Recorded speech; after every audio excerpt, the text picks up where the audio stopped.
ልባችን በጊዜው ተሰበረ አሰብ በግፍ የተወሰደብን የገዛ ንብረታችን አሰብ የወያኔና የሻዕቢያ በሴራ በግፍ የተወሰደብን ንብረታችን አሰበኛ ነው አሰበኛ ነው ባለፈው እስማይ ዳም እንነበረ አሁን ደግሞ እስማይ ፖርት ብለን ቀጥላለን አሰብ የትውልዱ ጥያቄ ነው ግድቡን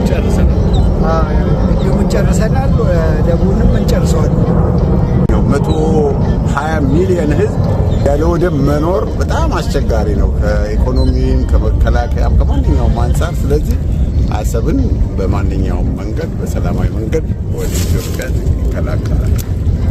አሰብ የቀይ ባህር የኢትዮጵያ የተፈጥሮ ድንበሯ ነው ታሪክ የምናውቀው እሱ ነው አሁንም ለኛው እንደሆነ ነው የሚሰማ ያለምንም ደም መፋሰስ አሰብ ወደ ኢትዮጵያ ተመልሳለች ለሁለቱም ሀገራት ለኢኮኖሚ ለትስስር ወንድማማች ነን እና ሁሉንም ለምስራቅ አፍሪካ በሙሉ የሚጠቅም ነው አሰብ ፖርት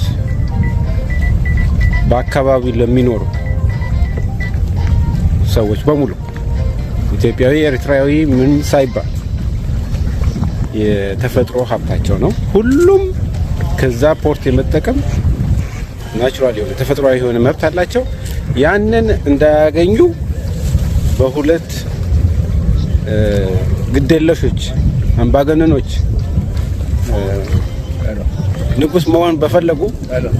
ኃይሎች ምክንያት ለ30 አመት ተነፍገዋል እሺ ደሃ ህዝብ ያለችውን ሀብት እንዳይጠቀምባት በግፍ ጨርሰን ነው እስከዛሬ ድረስ ያንን ማስተካከልና ሁሉም እንዲጠቀሙበት ማድረግ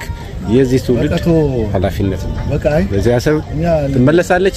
የአሰብ ወደብ የኢትዮጵያ መሆኑ ይታወቃል የኛ ጥያቄ ግን ያለምንም ደም መፋሰስ በሰላም በጋራ እንጠቀም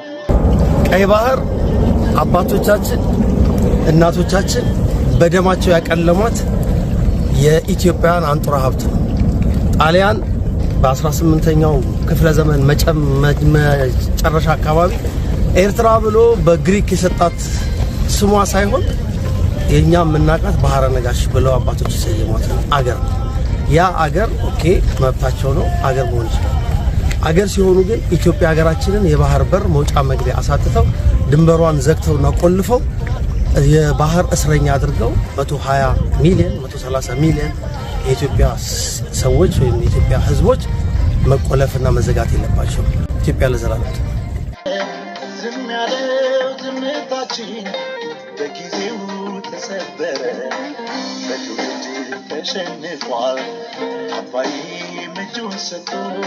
አትቀሪም ሀገራችን ዙሪያ በሯ ተዘግቶ